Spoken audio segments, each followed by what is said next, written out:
I wanted to show a couple more examples of broken octaves. So in Beethoven, Sonata Opus 2, number 3, in the first movement, it's measure, let me just see, 85, where you have broken octaves. It's very similar to what I show in the Pathétique.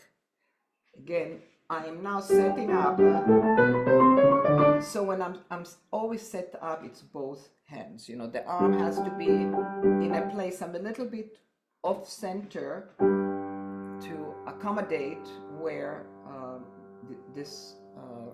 you know, the two hands are playing. But let me start with the left hand. The right hand is the same, exactly the same. Somebody asked me to show more examples in the left hand, so here they are. So again, what I showed, as I'm going, the distance here is a little bit bigger, octaves and a 9. So the preparatory motion going from right to left is a little bit larger. I also disconnect when the distances, I didn't mention it in the Pathétique, but when you have the rotation and the distances are more than an octave, you can let go a little bit, and especially moving, you know, from white to black. But notice that I'm starting very close to the black keys. When the short fingers play on black keys, you know, the whole hand and the arm are a little bit more in. So if I start here, this will be a big leap. So I'm starting closer, now going up. Again, the same thing. Every time I go to an octave that is a little bit closer to me, the arm also comes ever so slightly closer to the body. And again, I go a little bit closer to the black keys, a little bit out. Now, starting here, the distances again are larger. Going up, it's a 7. Coming back, it's a 9th and a 10th. So underneath, left, right, the right is a little bit bigger, a little bit smaller, a little bit bigger, a little bit bigger.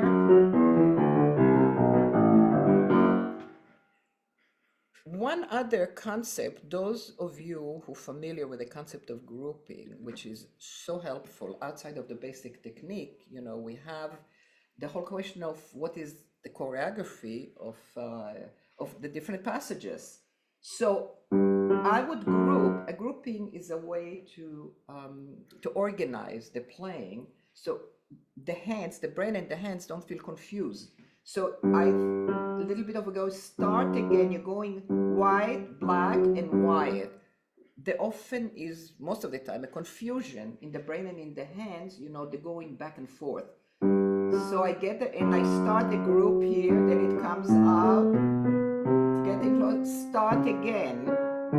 So you're eliminating, you're going in and out, but by thinking of starting here, you have a feeling of going 5-1, and again, instead of that, I feel I'm starting here. It creates a whole other sense of ease in the playing. So I'm starting here. Again, I'm in, starting out. Now here, I'm starting again. Again, now we have changes of directions in terms of going right and left. So whereas we move from finger to finger, always, that doesn't change. We can organize the notes in a way that the brain feels I'm starting in, going out, I'm starting in, going out, changing direction, starting on the right, going to the left, starting on the left, going to the right, starting on the, going over a distance here, and starting again, and finishing the feeling of going up, starting here. We have the sense of going down and not going up and going down. It's a bit of a more complicated, I would say, concept. It creates tremendous ease in the hands. In other words, it's the whole issue of what the brain can absorb and feel comfortable with. And when I say the brain, it's at the hands, because that's what controls the hands. So what makes it, this is an organization that makes it, instead of feeling those changes of directions, we start in a direction that feels the same, black to white, going from the right to the left, from the left to the right, over a distance, and starting again, going down to the left, and so on. Another example that is also similar, of broken octaves, is in the St. Francis of Paula, Walking Over the Water, which is a gorgeous piece of music. And in measure 6, see, I'm all the way down, so I'm even more down than in the other examples. And as I discussed the adjustment of the body, we move from the behind in one piece. And as we go, we get to a certain place, it begins to feel like we could fall off, because the piano is over here and not over there. So there's a feeling we're going to the left and a little bit forward. Now I feel completely over the, this 2 note. And he says, it says the piano tremolo. It is like a trill with a distance. So I'm here, and it's again. So I group, I think 8 notes, start again. Now again, that also creates a sense of a beat, because it's not just like that. When people do that and there's no breathing and there's no sense of a beat, it feels overwhelming. And we get tired, even with all the good things.